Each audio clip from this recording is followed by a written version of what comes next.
Assalamualaikum warahmatullahi wabarakatuh. Kami di sini ingin mempresentasikan hasil dari laporan kami tugas ERP yang berjudul Penerapan Enterprise Resource Planning Penjualan Bibit Tanaman Berbasis ODO. Kelompok kami diketuai oleh Christopher Saragi, lalu anggotanya ada Fani Fitriani, Destri Septiandanci, Reza Tri Anjasmoro, Ayu Mulyanasari, dan saya sendiri Prasetyo Aulia Ahmad. Kami berasal dari kelas 11 7AD 07. Assalamualaikum warahmatullahi wabarakatuh. Saya Fani Fitriani akan mempresentasikan tugas UAS mata kuliah IRP atau Enterprise Research Planning dengan judul Penerapan Enterprise Research Planning Penjualan Bibit Tanaman Berbasis ODO. Untuk kesempatan kali ini saya akan menjelaskan pada poin latar belakang masalah. Nah, pada era globalisasi sekarang ini, semuanya menjadi kian berkembang, tak terkecuali juga untuk bidang teknologi informasi. Sebagaimana yang disebutkan oleh Budiman 2017, yaitu perkembangan teknologi juga menunjukkan bahwa industri teknologi informasi dan komunikasi dunia sekarang sudah benar-benar ke arah mobilitas yang sangat kompleks, menembus batasan fisik, ruang, dan waktu. Nah, hal ini juga berkaitan dengan jurnal Suminten 2019 yang memaparkan bahwa teknologi Enterprise Research Planning atau IRP merupakan teknologi yang sangat berguna, terutama bagi penjualan yang ingin meningkatkan daya saing yang lebih efektif dan efisien. Nah, latar belakang yang terkait dengan judulnya yaitu penerapan IRP penjualan bibit tanaman berbasis ODO, yaitu penjualan bibit yang merupakan usaha di bidang tanaman dan kayu-kayuan. Namun proses operasional bisnisnya kebanyakan masih manual, dalam hal ini belum terkomputerisasi. Maka dari itu, informasi pembelian, stok, bahan baku, supplier, penjualan, karyawan, dan customer masih dilakukan secara manual. Hal ini menyebabkan prosesnya belum efisien. Selain itu, owner juga mendapat beberapa hambatan atau kesulitan seperti halnya informasi tentang stok dan supplier, pencarian transaksi 1 bulan yang lalu, penilaian karyawan. Nah, maka dari itu, penerapan Enterprise Research Planning atau IRP ini bertujuan agar permasalahan di atas dapat diselesaikan atau dapat diminimalisir. Nah, implementasi IRP atau Enterprise Research Planning pada usaha bibit tanaman ini hanya pada bagian tertentu saja yang dianggap atau dirasa perlu, seperti atau meliputi inventory, sales, accounting, dan dokumen yang terdapat di software ODO. Nah, alasan mengapa menggunakan software yang satu ini yaitu karena software ini open source dan juga paling banyak digunakan saat ini. Oke, dalam hal ini metode yang akan digunakan dalam membuat penerapan IRP usaha penjualan bibit tanaman ini yaitu menggunakan OOAD atau Object Oriented Analysis dan Design yang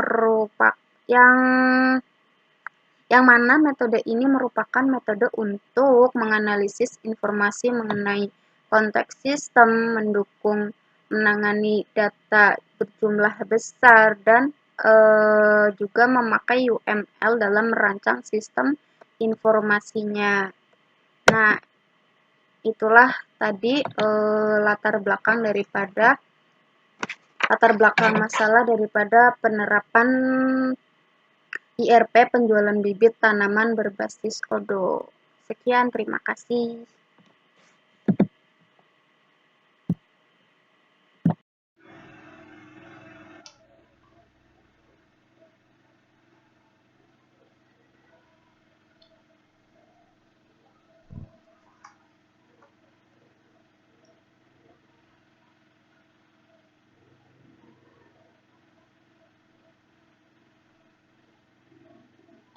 Perkenalkan, nama saya Destri Septiandansyah, NIM saya 111772773. Di sini saya akan menjelaskan permasalahan dan tinjauan penelitian dalam kelompok kami, yaitu poin 1.2 permasalahan. Berdasarkan latar belakang di atas, maka permasalahan yang dirumuskan dalam penelitian ini adalah 1. Bagaimana hasil perbandingan proses bisnis penjualan bibit manual dengan proses bisnis pada Odoo. Yang kedua, proses apa saja yang dapat dilakukan perubahan agar sesuai dengan proses bisnis pada Odoo. Ketiga, proses apa saja yang dapat menjadi usulan untuk konstomisasi proses bisnis pada Odoo. Poin yang ke 1.3, tujuan penelitian, yaitu tujuan dari pembuatan enterprise resource planning dalam penjualan bibit ini adalah sebagai berikut. 1.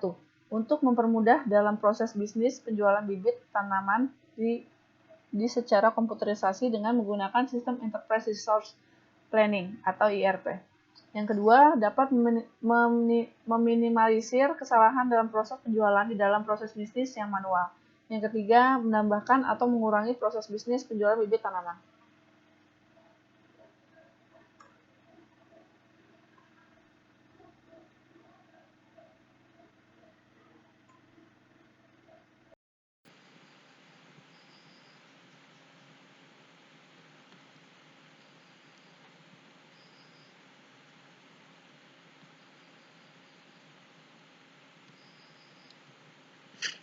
Assalamualaikum warahmatullahi wabarakatuh. Nama saya Reza Trianjasmoro, NIM 11172399. Saya akan melanjutkan penjelasan dari Destri. Landasan teori. Konsep dasar sistem. Menurut Imaniawan dan Elsa 2017, konsep dasar sistem adalah aplikasi berbasis web yang menjalankannya dibutuhkan koneksi internet. Membuatnya lebih diminati karena dapat diakses di mana saja. Tidak seperti aplikasi desktop yang terbatas pada laptop atau PC. Enterprise Resource Planning atau ERP. Menurut Pratama Wicaksono dan N. Ambarsari 2016, ERP adalah sistem informasi terintegrasi yang dapat mengakomodasikan kebutuhan-kebutuhan sistem informasi secara spesifik untuk departemen-departemen yang berbeda pada suatu perusahaan. Aplikasi Odoo. Menurut Suminten, Amelia, dan Sintawati 2019, aplikasi Odoo merupakan aplikasi ERP modern dan lengkap yang didistribusikan secara open source yang di dalamnya terdapat berbagai program modul bisnis, termasuk sales, CRM, project management, warehouse management, manufacturing, finance and accounting, human resource, dan lain sebagainya. OWASP.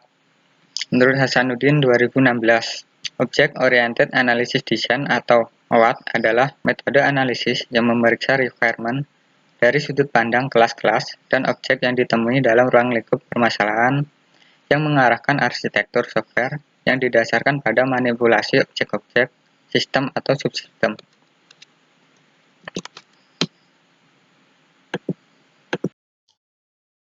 Baik, melanjutkan dari penjelasan sebelumnya, di sini saya akan menjelaskan mengenai software yang digunakan.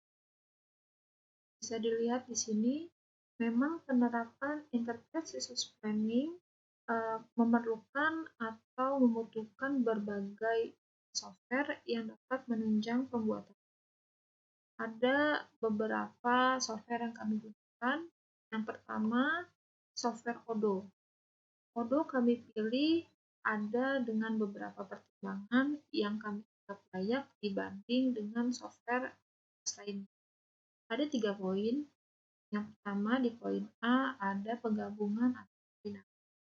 Yang dimaksudkannya adalah memungkinkan perusahaan untuk dapat menyatukan proses bisnis secara mudah dan efektif. Di poin B ada up to date, berdasarkan pada beberapa teknologi yang modern dan baru. Memang menjadi salah satu kelebihan dari Odoo. Odoo sendiri memiliki banyak fitur-fitur yang mengikuti perkembangan kebutuhan bisnis dari penggunanya. Kemudian di poin C ada open source, memiliki banyak kegunaan dan lebih dari 1.000 modul yang dapat digunakan memenuhi kebutuhan bisnis. Di sini 1.000 modul itu seperti CRM, accounting, sales, manufacturing, dan masih banyak lagi. Yang poin kedua adalah software Windows 10. Di sini memang rata-rata banyak sekali. Yang ketiga ada Microsoft Word. Memang kami gunakan untuk membuat laporan. Kemudian ada Enterprise Architecture. Kami gunakan untuk mendesain use case. Yang kelima ada perangkat laptop yang sudah barang tentu harus memiliki spesifikasi yang dapat menunjang pembuatan dari ERP sendiri. Lalu kemudian ada Microsoft PowerPoint yang seperti ini kami gunakan untuk melakukan presentasi laptop. Saya di sini ingin menjelaskan bagian implementasi. Ada di poin 3. Di poin 3 ini terbagi menjadi beberapa poin, yaitu ada poin 1 tentang persiapan implementasi Odoo, dan di poin 2 ada tentang implementasi Odoo tersebut. Saya akan membahas tentang persiapan implementasi Odoo terlebih dahulu. Jadi, implementasi dalam sistem Odoo merupakan tahapan mempersiapkan penerapan sistem yang telah didesain atau dirancang untuk dapat dioperasikan dan digunakan secara optimal sesuai dengan kebutuhan. Jadi di sini juga ada langkah-langkah persiapan implementasi sistem Odoo, yaitu sebagai berikut. Nomor 1, kami mensosialisasikan program Odoo, jadi kegunaan program Odoo dan segala macam kegunaan Odoo tersebut kepada user pemilik usaha. Yang kedua, menyiapkan perangkat lunak, yaitu berupa software Odoo yang sudah siap diinstal, bukan di-download dulu. Jadi yang ketiga, kita menyiapkan kebutuhan perangkat keras. Mohon maaf, bukan kita, tetapi pihak dari pemilik usaha ya, disiapkan kebutuhan perangkat keras, lalu untuk instalasi perangkat Odoo. Jadi perangkat keras tersebut nantinya akan diinstal perangkat Odoo dengan spesifikasi sesuai dengan yang disarankan pihak pengembang Odoo. Jadi minimal harus memiliki RAM 4 GB seperti itu. Yang keempat adalah persiapan sumber daya manusia untuk di-training atau dilatih dalam mengoperasikan Odoo nantinya. Jadi supaya sistem tersebut tidak nganggur, maka diperlukan sumber daya manusia atau pegawai yang siap untuk dilatih, yang agar nantinya bisa digunakan untuk mengoperasikan sistem Odoo. Seperti itu. Lalu poin yang kedua itu ada implementasi Odoo itu sendiri, Open ERP atau implementasi Odoo dalam sistem adalah tahapan penerapan aplikasi Odoo yang sudah didesain atau dirancang untuk dapat digunakan secara optimal sesuai keinginan. Nantinya akan dilakukan pengujian terhadap sistem yang baru dan dipastikan kekurangan dan kelebihan pada aplikasi yang baru. Ya, jadi aplikasi yang baru adalah dia dipastikan kekurangan dan kelebihannya itu lebih banyak dan kekurangannya itu lebih disedikitkan. Adapun tahapan implementasi Odoo adalah sebagai berikut. Instalasi aplikasi itu adalah yang pertama. Jadi tahapan instalasi meliputi instalasi seluruh perangkat lunak pendukung aplikasi Odoo. Pendukung aplikasi Odoo itu ada apa aja sih? Nah, itu juga nanti akan diinstal di perangkat keras yang akan digunakan oleh pemilik usaha. Yang kedua ada konfigurasi awal aplikasi. Jadi konfigurasi ini adalah pengaturan awal yang digunakan untuk mengatur hal yang diperlukan dalam aplikasi Odoo terlebih dahulu sebelum aplikasi ini digunakan.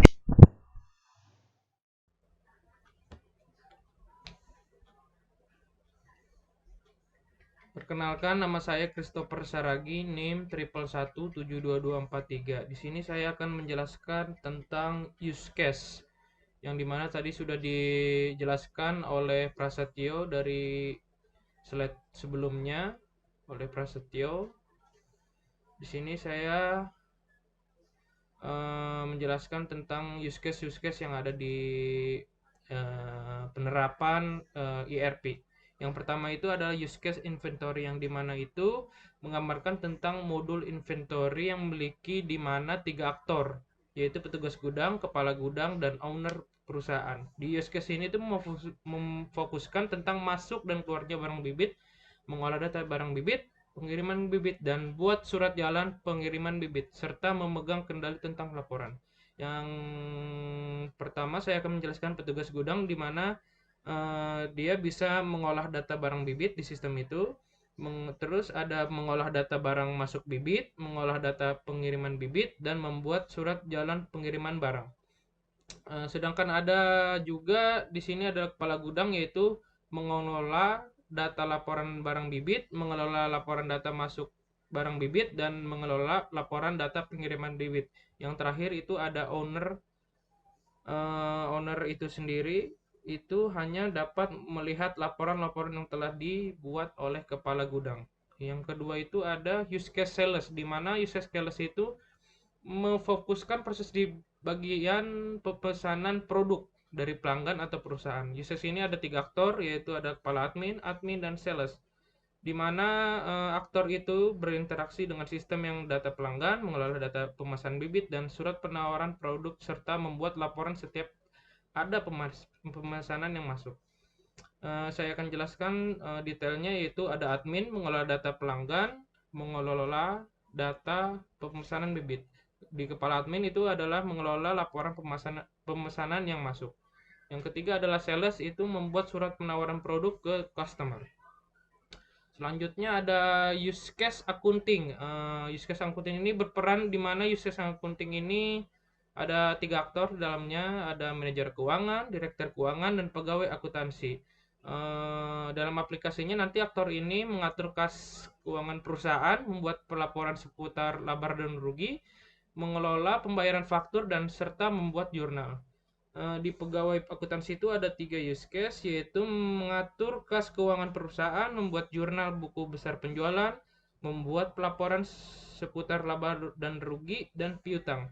Di manajer keuangan itu mengelola pembayaran faktur pelanggan. Yang terakhir itu direktur keuangan, dia hanya untuk melihat laporan akuntansi yang sudah diproses oleh pegawai akuntansi dan manajer keuangan. Yang terakhir itu adalah usage dokumen. Yang terakhir ini adalah proses bisnis, di mana penjualan ini adanya memproses data dokumen yang penting di perusahaan. Dia hanya terdapat 2 aktor, yaitu kepala bagian tata usaha dan karyawan kantor usaha.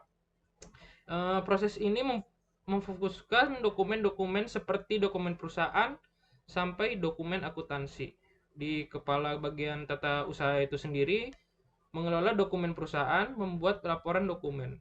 Yang terakhir itu adalah karyawan kantor tata usaha, itu mengelola dokumen keuangan perusahaan, mengelola dokumen penawaran, mengelola dokumen produk, dan mengelola dokumen akuntansi. Sekian dari saya.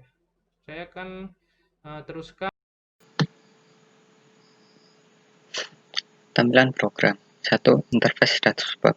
Pada halaman dashboard ini adalah menu-menu yang berisikan menu tentang prosesnya jalannya bisnis, dimulai dari penjualan, menu dokumen, persediaan, dan akuntansi. 2. Interface inventory, yaitu menampilkan tentang persediaan, dimulai dari data masuk barang bibit, order pengiriman, sampai laporan data pengiriman bibit. 3. Interface sales. Menu sales ini yaitu menu yang utama dalam proses transaksi, dikarenakan menu ini yang menangani tentang penjualan produk bibit ke customer. 4. Interface accounting. Dalam menu ini mengurus berkaitan dengan semua transaksi uang yang masuk dan keluar. Di menu ini terdapat faktur pelanggan, kas, mengatur pelaporan jurnal, dan mengatur semua keuangan di perusahaan. 5. Interface dokumen. Dalam menu interface dokumen, di mana menu ini menyimpan semua dokumen yang ada di perusahaan, dimulai dengan dokumen transaksi penjualan, dokumen keuangan, jurnal, surat jalan pengiriman, barang bibit yang masuk.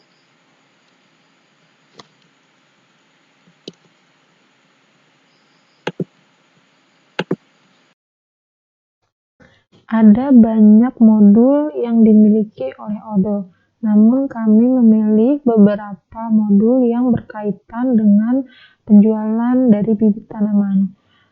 Yang pertama ada modul inventory. Modul inventory ini berfungsi untuk mengontrol semua jenis bibit tanaman yang ada di gudang, sehingga dapat dikelola dengan baik. Inventory ini pula berfungsi sebagai pencatat keluar masuknya bibit, khususnya pada saat bibit akan dikirim. Yang kedua ada modul sales. Modul sales ini berfungsi untuk memproses orderan yang masuk, entah itu dari perusahaan atau perorangan. Modul sales ini akan dapat mendata bibit-bibit apa saja yang akan dipesan, dari kuantitas, harga, nama pemesan, dan alamat. Semua akan diinput di sini, lalu output dari modul sales ini akan diteruskan ke bagian inventory yang akan diproses pengirimannya setelah pembayaran. Dilanjut kepada modul berikutnya, ada modul accounting. Pada modul accounting ini, di mana semua hal yang menyangkut keuangan akan diproses di sini, seperti pembayaran pelanggan dalam transaksinya, kemudian ada biaya-biaya pengeluaran, pendataan laporan pembiayaan setiap tahunnya, kemudian ada biaya-biaya yang tak terduga, semua akan diinput di sini. Yang kemudian berikutnya ada modul dokumen. Dengan modul dokumen di Odoo ini, dokumen-dokumen proses bisnis penjualan bibit tanaman akan dengan mudah dapat berbagi, mengirim, mengelompokkan, hingga mengarsipkan. Juga perusahaan dapat membuat dokumen bisnis seperti tagihan vendor, kemudian tugas, dan lembar tugas, dan segala bentuk dokumen di perusahaan ini dapat dikelola di modul ini.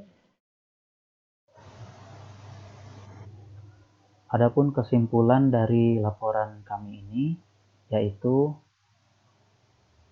pembuatan ERP atau Enterprise Resource Planning penjualan bibit tanaman berbasis Odoo untuk mempermudah bagian penjualan, bagian pembelian, keuangan, dokumen, dan gudang yang dalam menangani proses bisnis pembelian antara pihak perusahaan dengan customer maupun dari pihak perusahaan ke perusahaan lainnya. Lalu Enterprise Resource Planning atau ERP penjualan bibit tanaman berbasis Odoo ini mampu untuk memberikan efektivitas dalam bekerja. Secara garis besar, jadi artinya berdasarkan hasil perancangan dan pembuatan aplikasi untuk sistem penjualan yang telah dilakukan, dapat disimpulkan dalam hal-hal sebagai berikut. Nomor 1, Dengan menggunakan sistem ini, maka proses penjualan yang terjadi antara pihak perusahaan dengan customer akan dapat diorganisir dengan baik pada saat transaksi berlangsung dan pencetakan laporan penjualan. Yang kedua, dengan menggunakan sistem ini, maka proses pembelian yang terjadi antara pihak perusahaan dengan bagian customer akan dapat diorganisir dengan baik pada saat transaksi berlangsung dan pencetakan laporan pembelian atau laporan pembelian seperti itu ya. Nomor 3, sistem memberikan kemudahan baik dari sisi pengguna maupun dari sisi customer yang dimana jalannya transaksi dapat berlangsung lebih efektif dan lebih efisien. Yang keempat, mempermudah informasi penjualan dan pengadaan barang bibit. Contohnya baik dalam proses data, proses pengadaan, dan penjualan, maupun dalam pembuatan laporan. Adapun sarannya adalah saran yang dapat diberikan ya untuk pengembangan ERP penjualan bibit tanaman berbasis Odoo adalah ya saran dari kami intinya. 1. Pengembangan Enterprise Resource Planning atau ERP penjualan bibit tanaman berbasis Odoo ini diharapkan lebih kompleks. Kompleks itu artinya lebih kecil ya dibanding detail. Jadi kompleks itu lebih sederhana dan bisa mencakup stock of name, barang maupun produk. Yang kedua, pengembangan Enterprise Resource Planning atau ERP penjualan bibit tanaman berbasis Odoo diharapkan berupa web dalam melakukan pemesanan produk agar memudahkan dalam pelayanan tanpa harus datang langsung ya. Jadi semua orang bisa melakukan pemesanan produk melalui internet, web, supaya mudah dalam melakukan pemesanan atau kami juga mudah melakukan pelayanan. Kami yang dimaksud di sini adalah pemilik perusahaannya, tanpa harus datang langsung atau tanpa harus bertemu langsung. Hal ini efektif untuk digunakan di masa pandemi seperti ini. Yang ketiga, pengembangan Enterprise Resource Planning atau ERP penjualan bibit tanaman berbasis Odoo diharapkan dapat melalui electronic transaction dan electronic report sehingga mempermudah dalam pelayanan. Mirip-mirip dengan nomor 2 ya, tapi ini lebih menjelaskan rincinya. Dan nomor 4, pengguna sistem harus memenuhi segala prosedur yang ada yang dibutuhkan untuk mengimplementasikan sistem informasi penjualan. Sekian presentasi dari kelompok kami. Mohon maaf atas segala kekurangannya. Semoga kita selalu diberikan kesehatan dan senantiasa mampu menghadapi masa pandemi ini. Amin ya Allah rabbal alamin. Wassalamualaikum warahmatullahi wabarakatuh.